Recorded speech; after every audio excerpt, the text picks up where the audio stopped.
Good. Okay, so we will talk about, just wrapping up the semester, we'll talk about an interesting problem that has a physical effect, and it also brings in capacitors. We have talked about capacitors in the past, earlier on. You've seen capacitors even in physics too, but now we're going to put dielectrics between. Why not? Because you can control capacitance a lot more easier. Otherwise, you'll have to make them bigger, larger gap, and so on and so forth. Okay? So I'm going to begin by just talking about a parallel plate capacitor. But what we will do is ideally what I would want to do eventually, one of the things, if I were to take baby steps, and we don't necessarily always do that, I would fill this entire capacitor up with a dielectric. But at the moment, no, I'm just going to insert it to a certain length and then talk about what happens when that is the case. So for example, this much of the parallel plate capacitor is a dielectric. And I'm going to let that distance be variable. I didn't mean for it to be just filled halfway through. Okay? This is a problem that combines art and calculation together, and you can get a good, nice physical result. And we'll see what goes on. So this entire length of a parallel plate capacitor is L, and this is some distance x. Later on, as I said, I'll let x vary. So obviously this distance is L minus x. This side is vacuum. So I have an epsilon naught. This side is a dielectric. So I'll put some epsilon. The gap between the parallel plates is d. And there's a depth to the parallel plate. It is sort of W units into the board, right? So perhaps I can even draw this and call this W. In vacuum,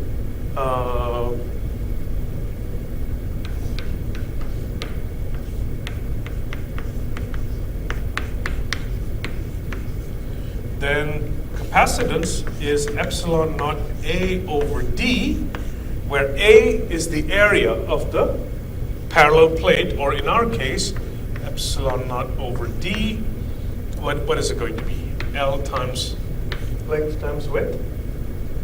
That's what it is, if the dielectric did not exist.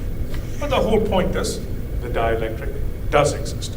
I'll call this region 1, this region 2. Okay? All right. The capacitor, the parallel plates have been charged to some total charge Q.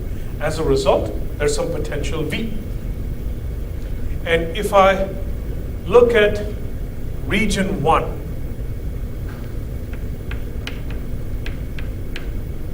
V is, well, electric field in 1 times D. It's E dot D and a minus sign, but this is all absolute value. And this side is vacuum, so E1 is some sigma, and so I have a plus sigma and minus sigma. As a result, I have,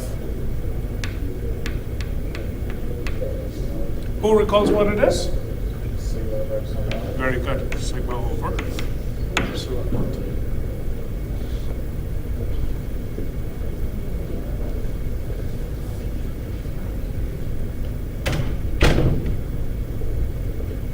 Well,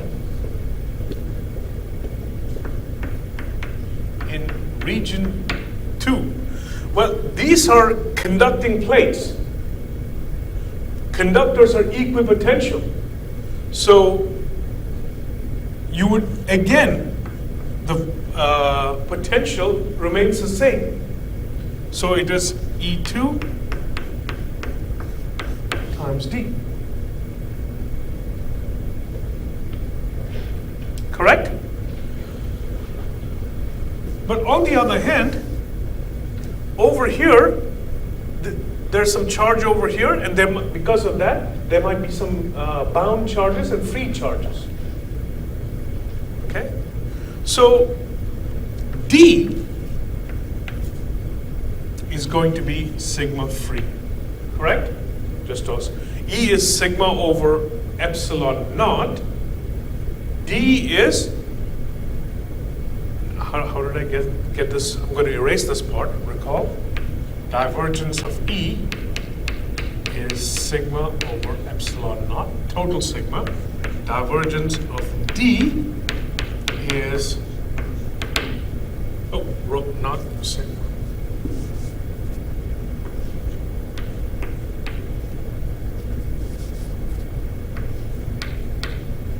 Correct? So this rho becomes sigma over epsilon naught by using Gauss's pillbox. So here this becomes sigma free, and there is no epsilon. It just goes away. And that is D. But this is a linear dielectric. That means, or I should say D2, that E2 is D over epsilon.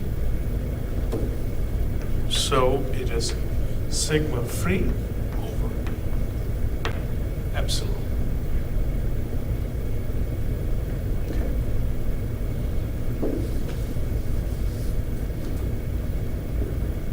Everyone good? So immediately I get the fact that E2 times D, sigma free over epsilon, not epsilon naught, what did I just do? Sigma free over epsilon, yeah. Sigma free over epsilon naught times D is equal to sigma over epsilon naught times D, which is equal to the potential difference. So I'm taking this expression and setting it to this expression. Of course, the D's would cancel, and I would get sigma F is epsilon over epsilon naught sigma. Again, overkill of notation, but by now we recall that that's nothing more than the dielectric constant. So, as a result, there's sigma in the vacuum region, and there's a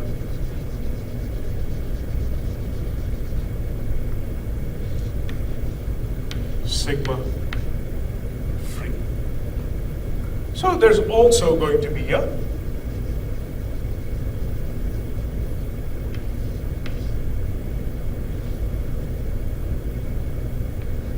minus sigma free.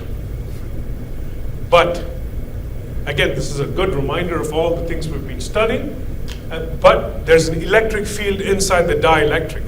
If there's an electric field inside the dielectric, again, the direction is the same.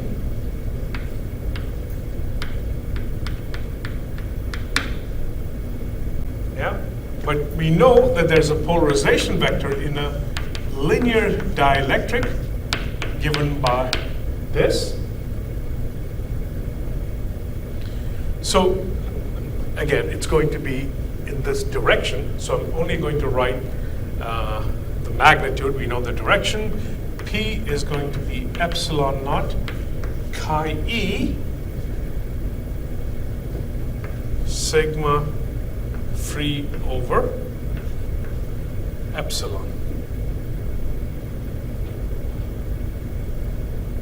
Yeah?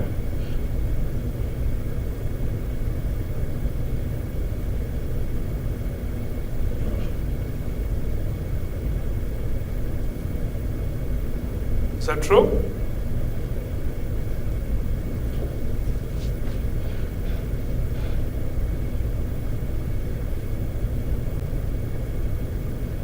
So everything as it should be. All right. If there is a sigma free, what do you have? A bound charge. What is sigma b?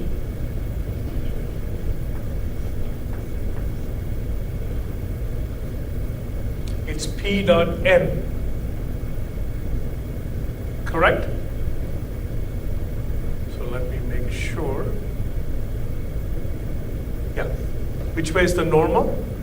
Outward normal. E is pointing outside, so it's just negative. So let me write it this way. Well, P dot n. So do you realize that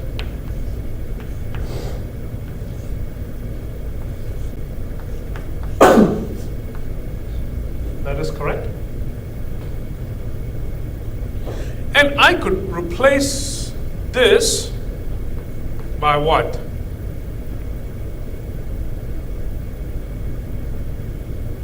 Minus epsilon naught chi e. Sigma over epsilon is, sigma f over epsilon is sigma over epsilon naught. Yeah.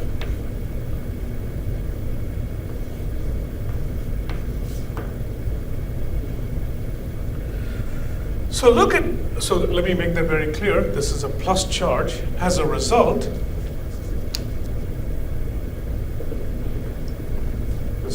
plus charge. As a result, there is a negative bound charge. Dielectric shields the electric field, right? So that means it is not difficult, but you have to keep track of everything.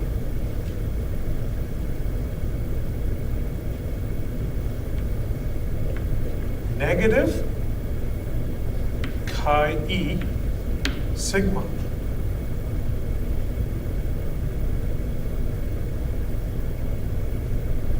Obviously, there's going to be a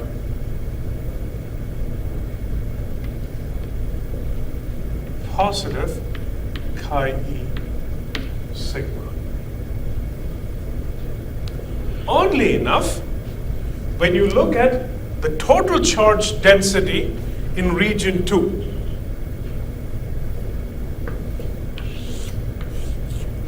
sigma 2 total,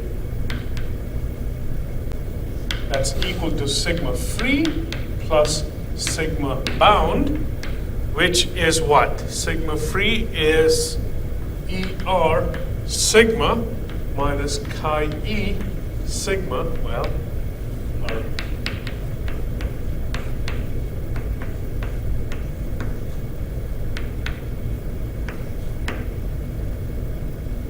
it matches. Total charge density is the same.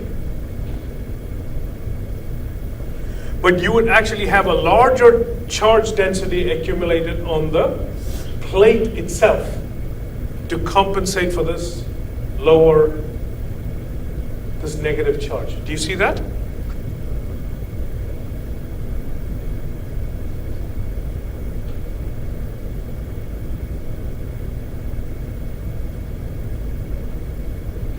Okay, now I want to find the capacitance.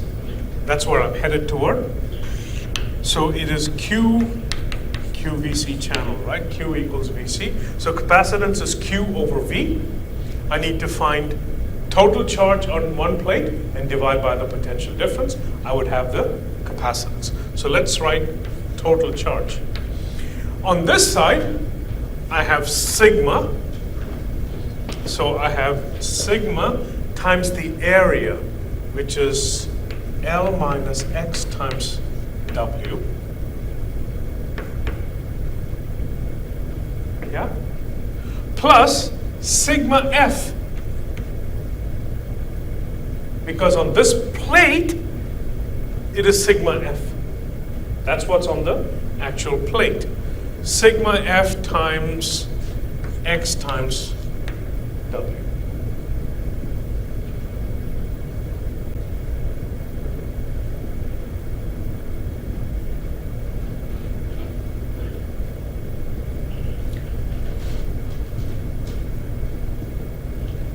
that clear? Sigma times the area times sigma F. It's a free charge that is on the plate. The bound charge is in the dielectric. And so, capacitance, should we simplify Q? Well, I think we can simplify Q. Sigma times L minus X times W. What is sigma free? That is sigma R, dielectric constant sigma times X W.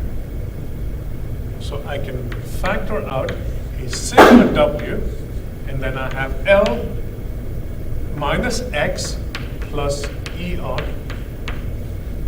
X sigma W L minus X. This is 1 plus chi E times X. I'm writing in detail because I'm trying to make sure I don't make mistakes. So minus X and X would go away, and I would get, by the way, my expression is different from Griffith's. I think it's the way I've set it up, but he doesn't derive it, he just gives it to you. But the end result is the same. That is the total charge. So that what's the capacitance going to be? A total charge divided by the potential. Sigma W L plus chi E X divided by potential is what? E1 times D. If I go on this side, which is sigma over epsilon naught times D. And the fact I need can now be written as this final expression doesn't agree with Griffith's. I think it's the different set of coordinate system, but we don't have to. He fights a little later to argue for something. We don't have to fight it. We'll just have a smooth calculation. So then the capacitance is going to be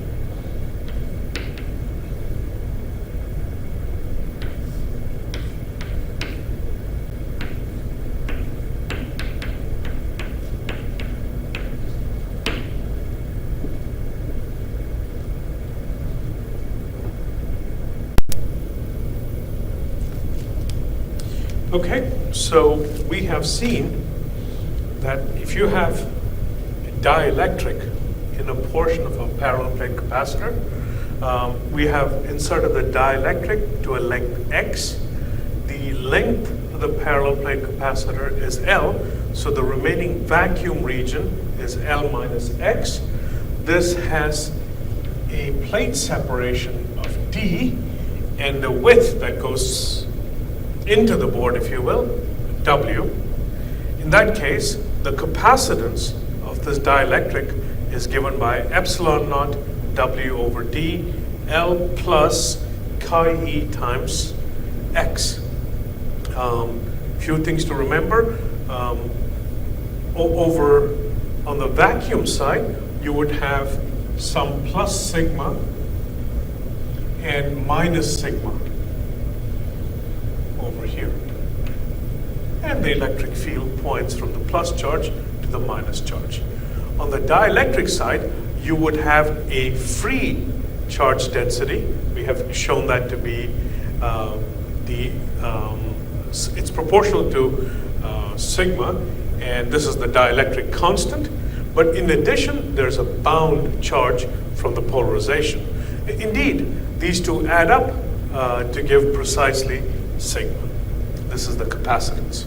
So as you can see, the more dielectric if you insert the dielectric, meaning this X becomes a larger quantity and L minus X becomes smaller, the capacitance increases. Okay? So what we're going to do is we're going to take this capacitor, charge it to a certain value, and then remove the battery. So charge the capacitor to a fixed Q and disconnect the battery. So when you do that, we get that Q equals constant, which also means V times C is a constant. Fine. The energy of a capacitor is 1/2 C V squared. This is not very useful to us because we're holding Q constant. So because of that, we will write this as 1/2 using the usual relationship like so. All right. So as I mentioned, if you insert the dielectric, the capacitance increases. If the capacitance increases, the total energy of the system goes down. The total energy of the system decreases. So naturally, what the capacitor would want to do is decrease the energy of the system to occupy a lower energy state, which means the capacitor itself will feel an attractive force.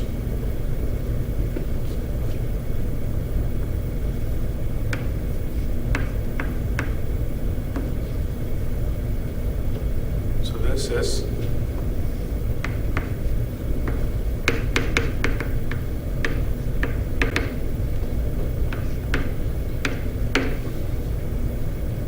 So let's compute the magnitude of the force. I think Griffiths in his textbook, our notations are slightly different. You'll notice that this is not the expression, but the answer we get towards the end is consistent. So let's find the attractive force. So that means the system does work by imparting a force on the dielectric. The dielectric moves in, and because of that, the energy of the system goes down. So let's do a work balance, and I'm going to do the force in that direction. So I would get F times dx, it's one-dimensional, I don't wish to make it vectorial, is going to be, well, the system is doing work on the dielectric, therefore the system loses energy.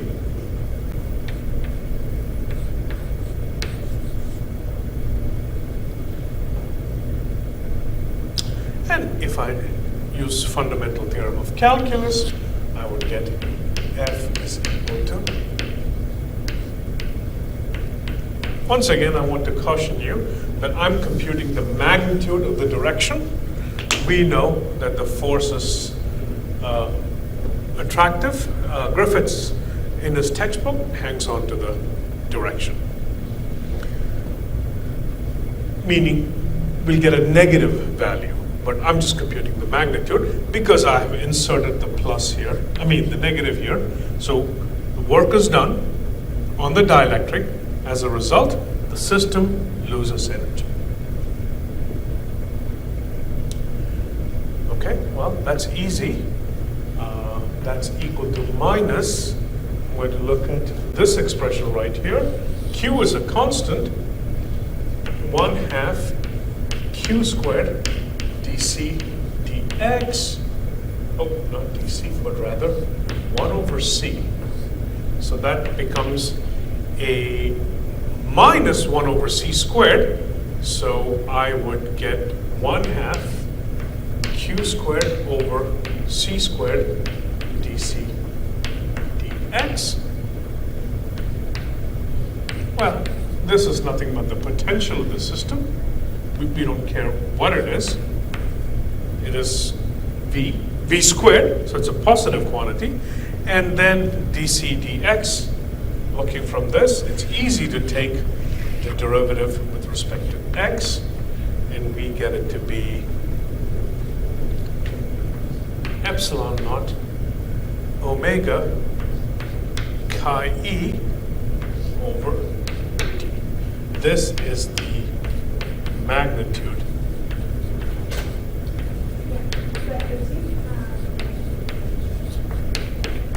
of F.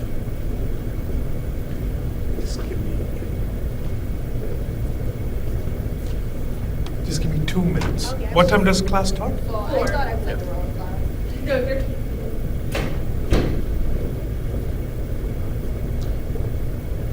And this is the final expression.